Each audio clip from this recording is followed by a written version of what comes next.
I'm Ed Parco, and I'm here with Amy T. Meyer. Amy, thank you for taking care of the show the last couple of weeks. Oh, no problem, no problem, but it is a lot more fun when you're on. So thank you for joining me today. Yeah, no problem. I'm in Houston. What else I got to do? All right. We have a guest today. And you want to introduce our guest, and I'll bring him in. Absolutely. So actually, I have not met Anthony face to face, but I believe we have a couple friends in common. And when you say you're a comedian, of course I want him on my show. So please welcome Anthony. He's a Army veteran. And so, Anthony, thank you for coming on. Thank you so much for having me. It's great to be on your show. Glad to have you. All right. So we always start everyone off with the question, why did you choose the service you chose? They were the ones that called back after I contacted a few different recruiters.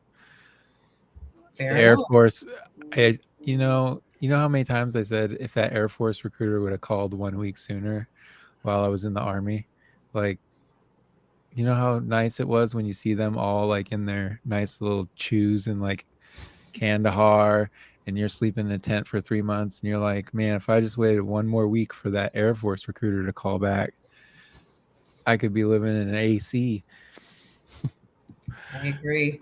Uh, I don't know that situation, so I was in the Navy, so I was with out with the Marines. So You had a boat and food. That sounds I nice. actually never saw the boat.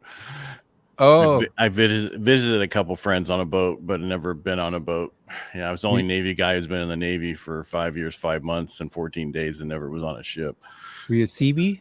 No, I was a corpsman in the Navy, and I was stationed at Camp Pendleton at the hospital. It was going to be one of those two. You're Yeah. either a corpsman or a CB. There's the ones that never get on the ships. Well, they do usually with the Marines, but when they transfer them. Yeah. But that's not. We're not here to talk about us. We're here to talk about you. And you chose the Army. What did you do in the Army? I was infantry. So I went in as a 18 X-ray contract, um, and very quickly learned that do not have the running chops to be in special forces. Um, I thought I'd get better at running in basic training, actually. I thought the run time would come down steadily, and it just came down a little bit. And then I was like, well, I guess we're going infantry. And so from there, I went um, from basic to the 101st, second of the 502nd, and then deployed to Afghanistan in 2010, 2011, when the big push was going on over there. And yeah, got hurt over there, came back, got medically discharged, and here we are. How long were you in before you were I was medically discharged? only in for 4 years. You say that as like a bad thing. That's Well, I had a 5-year contract, so I got out an hour before, or a year before I was supposed to. I had only had a 4-year contract, and I got out in 5 years. So. See, did one too many. Well, they had to extend it for the school I went to. So when you got injured, I don't know how far you want to go with that, but when you were medically discharged, how was that transfer out? So I got injured in country from an IED. We were dismounted. It was a 155 shell stuffed with homemade explosives that went off, and we were like literally right on top of it. My fire team leader was like literally standing on it when it went off, and we were just so lucky that the way it was in a ditch, all the shrapnel kind of went that way, and we were all towards behind it. So we got like the concussions, the concussive force. My team leader's legs were messed up a little bit, but we were so lucky that we didn't get any shrapnel. So all those pieces of that 155 round that went flying, they went the other direction. Like we picked them up as we were exfilling and getting the chopper out there and all that kind of stuff. So we saw like how, they're like this big, this long pieces of metal that come flying off that thing. And it was just luck that none of us got torn apart by that. So, there's a little bit of luck involved, but, that the concussive stuff caused me a lot of issues. I started passing out. A lot of my buddies had issues over there, especially with like fly. We're on helicopters a lot with the 101st. So once we got like 1 or 2 concussions, everybody got motion sickness, like, like that. Like the second we went in a bird, we're just like, "Ugh." And so, it's just all that stuff just builds and builds and builds. So I was on the rear like detachment platoon while I was there with all the guys that got hurt, all the guys that got in trouble for like the last 3 months of my deployment, and then came back. And that part was a little weird because like we came back a couple weeks earlier than the rest of the unit, so we didn't have the whole rigmarole, like the whole Parade parade, and welcome whole home. thing, the welcome home, right? We just got home and then went into the barracks, and then we were on leave while everybody else was coming back home. We were already on our like 30-day post, So what year was that? That was 2011. Okay. I want to say, yeah. And so, yeah, it was different. And so for a while, like I didn't have that like welcome home thing. And I did this fishing trip. It's out of Port O'Connor, Texas, and they do it every year. And they get vets and they fly them in from all over the place. And it's just this big, gigantic, they just waste a ton of money basically, and they just blow it all on vets to just give them a really good time. But for me, I got that experience of like actually like coming home, right? Like you go through the airport and there's people there and it's like this. And I was with a buddy that was not military when this happened, and I started crying. He's like, "What's going on?" I'm like I didn't get this part, dude. Like I didn't come home. I was just came home. Like I was hurt. I just came home. It was not like, "Hey, you're here, you did this, it's over, we're proud of you." I just got shuttled home. And those things like stick with you like that. You want those moments of like, I did this for a reason, right? Like I did the right thing. I joined the military. I thought like it was noble and just and cause. And there's times when you think like, why did I leave my family for so long to be in the military and to give up like so much of my life? And now there's times now where I'm like, my body's falling apart and I'm like, man, how I gave up the good years of my life to the military to like do this. So there's those parts where you still want to, like I've always said to people, and I mean, I don't know how your podcast feels, but I don't necessarily recommend people join the military. I say the one thing I would say that I got out of the military was the people that I served with. I wouldn't give that back for a second. Like I wouldn't give back the people that I met, the people that I served with, the things that we had to go through to be friends, to get close. I wouldn't change any of that for the world. But like I said, if that recruiter for the Air Force would have called a week sooner, I might have changed what I did drastically. And I definitely recommend it. Some kid was like, I want to go infantry. And I'm like, dude, just go be a microwave systems technician. You'll make 200,000 a year when you get out, climbing poles, putting up cell phone towers, and you'll be set. Like, I kicking think in there's doors, a little, blowing stuff up is fun, but it's only fun for like 2 weeks and then you're over it. And it's scary. Amy, you were going to say something? yeah, I was going to say, I think with the military, I do agree that it has to be like, it has to make sense. Like you have to Yeah. have a plan. I'm going to use it for the college fund, or I'm going to do this job so that I can do this job when I get out. I do feel like, and it also depends on where you're living, like what your options are. Yeah. If your options are Yale, maybe go to Yale. If your options Instead are of West Point McDonald's, or something like Yeah. that. Yeah. It just really depends on what options you have in life, what in making a plan. Yeah. I guess I wasn't saying don't join the military. I was saying don't join the infantry specifically. Like there's so many better jobs that you can do and get out with usable skill sets from the military, because they take every ounce of your body out of you when you do infantry, and then you're left as a corpsman, you're left with nothing. And so the skills that you thought you'd come out of this with, yeah, some guys get to go be cops and do stuff like that, but a lot of us are just too sore, too broken, too, you know. So in 2011, did you transition? Did you have like transition services so you felt like prepared for your first job out of the military? Or we've noticed there's a difference when people are medically retired versus. So I had the classes, right, that you have to sit through to discharge. And there's a lot in those classes that they say is going to happen. And then the second you get your discharge paperwork, they never talk to you again. So like I definitely had a class on transitioning, getting jobs, focused on, writing your resume, getting things out there. They were supposed to set us up with interviews when we got on the other side, right? After we got through. And then the second we got through and I'm calling this guy, he's not answering his phone and there's no way to like get through to these people. It's just, I think that part of it is that a lot of guys were getting out also with me, right? Like this was the first big push in. So it was also like a big exodus of soldiers post deployment. I think I went in with a lot of guys that were like, I'm going to be doing this for my whole entire life. And we had a really rough deployment.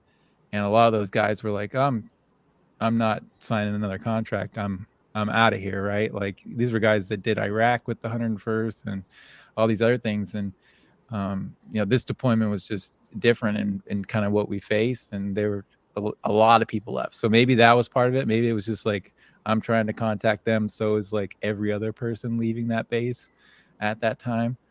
But that kind of support just was very slow or very minute.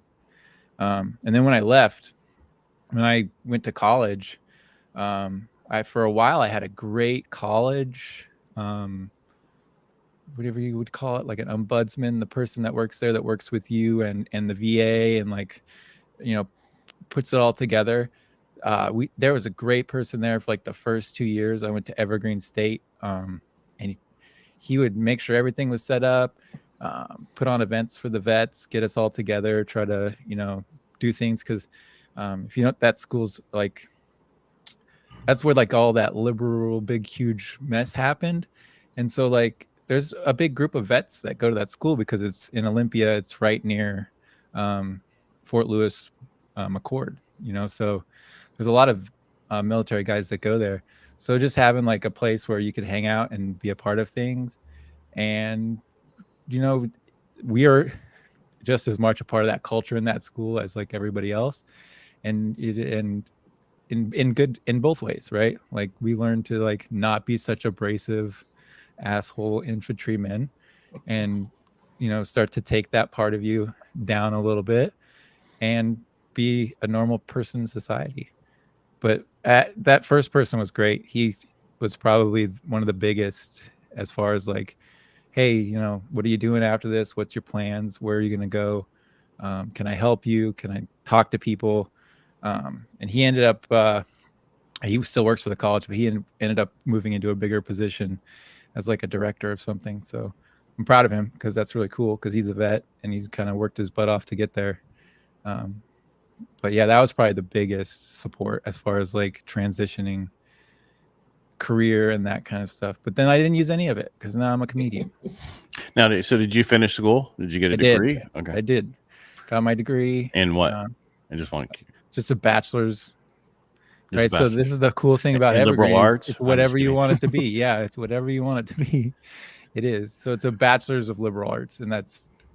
I mean, it's like a specified in communications. Okay. But that's all. I was going to be a teacher. I wanted to get into teaching and working with kids, and then you kind of eventually see how much they make, and how much you have to deal with. Yeah. Just to get through school, you're going to have to go into debt majorly and then do student teaching, and that's debt, and that's more debt. And then you're like, you get out and you make 30 grand a year and you're like, well, how am I going to pay back all that money I had to go into debt to start this? It's not like you became a doctor where you have all of a sudden a job with money. Yeah, but they have a lot of debt too, most of them. Yeah, but they get a job at the end of it that's got money to pay it back. That poor teacher, she doesn't. Yeah, She's I just know. broke forever. Right. And the kids don't love you. I had a processor work for me because I own a mortgage company, and she's like, "Oh, this is just too stressful. I'm going to go work with children." I'm like, "Okay." This must be really bad if you think working with children's not stressful. So I know. I'm a stay-at-home dad, so I stay with my kids. It's just there's definitely stresses to it, but it's also I'm talking like 20, 40 children in no, a that's too classroom. many. Yeah, That's too yeah. many. Your kids is a little different because they're your kids. I had 5, so I can tell you this. All right, so now you're a comedian. How long you been a comedian? So I started doing comedy about 4 years ago. Um, I went through deep depression. I tried to take my life. I lost my job. I had to get through a bunch of stuff, and ended up in a group therapy. And part of that group therapy was to make a goal. And I'd been watching my daughters do dance recitals and these big dance things. They do them here in Olympia, and it's at this place, at this theater. It seats like 600 people, and they do 4 shows over the weekend for their recital, and it's sold out for every show, right? So I was sat there for this one show, and I was like, I got to be around talented performing arts. I got to be around this. Like, before I went in the military, I was doing like broadcasting and like hockey broadcasting. I was like, I got to be around people performing, people doing this in one way or another. And then I'm in this group therapy thing, and I'm like, I got to have a goal. I have to come up with this goal for therapy. And I was like, my goal is going to be I'm going to go to an open mic once a week, every week, while I'm doing this group. And so I started going once a week because I had a very big anxiety issue with driving. So I had to push myself to drive, to go there, to do it. And then I had to actually do it, right? Like, you have to get over the anxiety of getting up on stage, of doing it, performing, and being done. And the second I did the first one, it was like a drug. I was instantly hooked. I went from my goal of doing one a week to I was doing 3 or 4 open mics a week. Sometimes I'd do 3 in a night, like if I could hit them strategically one after the other. And I was just off to the races. It hit everything that I was missing from the military. It had the hurry up and wait. Like, I had to get there early. I had to wait for my spot. You're waiting for your spot in the lineup. The anticipation's building. You get to your spot. Maybe you get bumped. Now you got to wait 10 more minutes for your spot.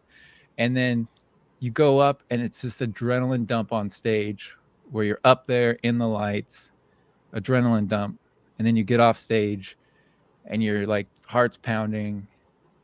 You're coming down. It's that come down of like, something just happened, but it's safe, right? It's safe rather than it being a war zone or something bad happening.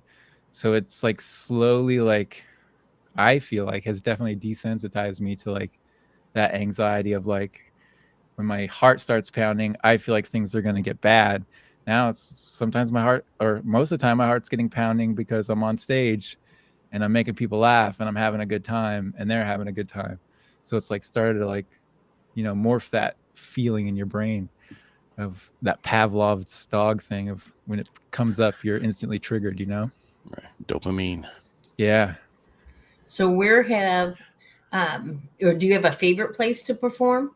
So I'm trying to perform anywhere and everywhere. So if anybody's listening that books any comedy things, I'm trying to perform everywhere. I just in this last year have gone from featuring, which is like the middle act, doing 30-minute sets, to being the headliner, the closer, doing an hour-long set. And just this last August, behind me, I took my show to Scotland for Edinburgh Fringe Festival, which is the largest arts and entertainment festival in the world. It's 3,000 shows a day going on at once. It's 29 days of doing your show. It's a marathon, so it's like if there's a lot of people try to do the whole thing and try to go for the whole run because it's a marathon, and you change as a performer over the entire month because you do your show over and over again every single night, and it like eventually either you're going to change your show or you're going to change the way that you do the show and the way that you're saying the things or acting on stage or the looks that you're giving. And you start changing all these like little tweaks that you wouldn't think of if you weren't stuck there for 30 days doing your show over and over again, ironing it out. And that was probably my favorite thing. I'm trying to go back to Scotland this year. I really want to get back to Fringe Festival. I'm applying to a couple of venues. I just put in an application again this morning. It's just a great big thing. And I had so many service members come to my show in Scotland because, like, you know, word of mouth spread like, hey, there's a vet doing a show. So one night I had a big group of guys, Air Force guys that were stationed up there, and they just all came down, filled out my show. We had a great show, and it's just a lot of fun. It's a lot of fun to see people that have shared my same experiences, being a dad, coming up as a dad that's like been a veteran, that struggled with things, that's trying to like figure things out and be a good dad. That's like my show's just kind of about me trying to be a good dad and trying to explore that. And that's kind of where my comedy comes from. You know, it's dark because I get that military dark humor background, and it's also about kids and life and trying to like understand what's going on, especially just, you know, from my perspective. I didn't grow up with parents and really, and so like I don't have role models, so a lot of times I'm just figuring it out on the fly. And it's kind of how sometimes it pans out in funny ways, which is where the comedy comes from. Do you have a role My model turn. within? My turn. My Okay. turn over here. All right. Do you have a YouTube channel? I do. Anthony Schuman is my YouTube. Okay, just so people can go and find you, Yeah. so people can see what your comedy's like. I assume you're recorded every time you're on stage and you put it on there. I put up a lot of clips. Yep. Okay. I'm trying to get together and do a full like album taping this year. It's just about me committing to putting the money behind myself. It's expensive. I do a lot of video and it's expensive having it edited and having video done. It Yep. really is. Yep. And it's that confidence that like, I got it. I'm ready. You know, that I've been working on this piece, or this bigger piece of comedy, and it's just, I want it to be good before I put it out. So like, you know, I'm I sure put out it little is. bits and Just pieces, but I'm sure it is. The worst part is somebody, an artist, they never think it's good enough and they never want to release it. I just want to apologize. I normally have you bigger on screen while you're talking, like I did Amy, but the problem is your Wi-Fi was a little choppy, so that's why I've kept this all small. Okay. oh, that's okay. Sorry. I'm just saying that. it's no. I just that's why I can tell when I did big, it was like, okay, I'm gonna drop it down. Go ahead, Amy. I apologize. I had a question. No. See, I'm used to doing it by myself now. No. My questions was like, do you have comedic role models like that you've met or that you even look at just for inspiration?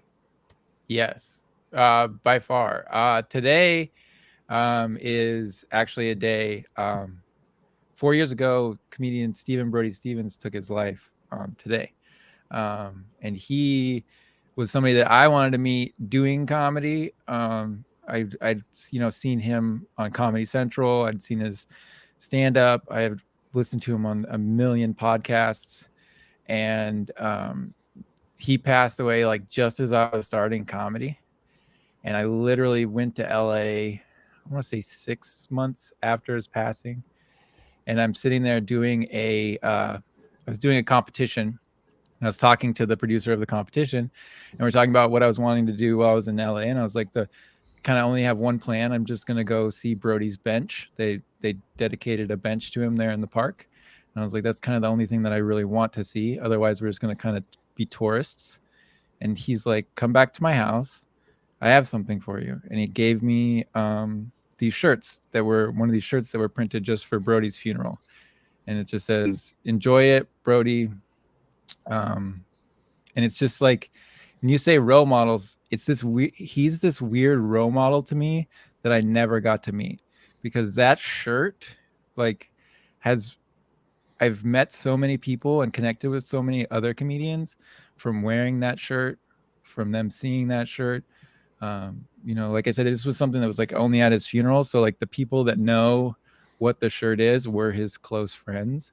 So it's instantly like he's introducing me every time that happens. And like I met Josh Wolf, a comedian. I don't know if you are familiar with him. He's been on a lot of TV shows, and I just walked in with that shirt, and he's like, "Cool shirt." I was like, "Thank you, man." And it's just like instantly in that moment, we went from like not knowing each other to knowing each other, right? We instantly knew like he's down on my brand of comedy. He's down with this guy. He knows this person, and he's rocking that shirt. And it's just this weird, like, he's introduced me so many times to different people. And even when I was in Scotland, I was sitting there, took a picture of myself. I was wearing that shirt, passing out flyers, and I was like, just I need Brody energy today. I need some good positive vibes. And somebody commented that was there. They're like, "Man, Brody, I used to hang out with him all the time. Come hang out with me and I'll tell you some stories over coffee." And so then I just got to sit with somebody and hear stories of like this guy that I wanted to meet. But like he's still like weirdly like mentoring me, even though I never got to meet him, right? I never got to meet him. I just wanted to. And it's just been this weird, this shirt has carried me. I wear it every time I travel now. Anytime I travel for comedy, I put this positive shirt on because it makes me feel good. It makes me feel positive. It makes me feel like I'm gonna get there in one piece and things are gonna happen. And so that's this weird mentor thing, and it's introduced me to people locally who are great mentors. This shirt I'm wearing, You Got It Productions, is a company that's here. It's for comedians, Ruben, Amos, Lynette, and Tana. And Tana was one of Brody's best friends when Brody lived up here. So that's how that connected me to them. And then they've been so great about nurturing and fostering like the comedic growth and letting you bomb and letting you suck on shows and telling you it's going to be okay and to try this crazy stuff that you don't think is going to work, because they don't care if it doesn't work. Just go have fun and do it, because that's how you get better and you learn things and you build, instead of just like the same thing over and over again. And it's introduced me to those people, and that group there has really been like my group of friends that have kind of like been my comedy group of friends. And then there's been tons of famous people that I've got to meet, but like nobody's taken me under the wing. But Hey, how many veterans are comedians? Do you know? there's quite a few. So it's growing. There's Because 17% of the population is a veteran, is what they say. I would say it's less than 17%. I'm just saying, because a lot of comedians come, and the reason they do comedy is because of what happened to them in their childhood or their past, trying to get through pain, kind of like what you're doing with, you're doing the way you're doing it as a vet. And I can see that. And so that's why we lose vets, we lose comedians. Yeah. Right. I was telling somebody, I did a podcast earlier this week with somebody, and I said, the people that talk, the people that make you laugh, like even I'm pretty open in talking about like my mental health and stuff. But that also means that like for every one thing that I talk about, there's two things that I'm holding inside.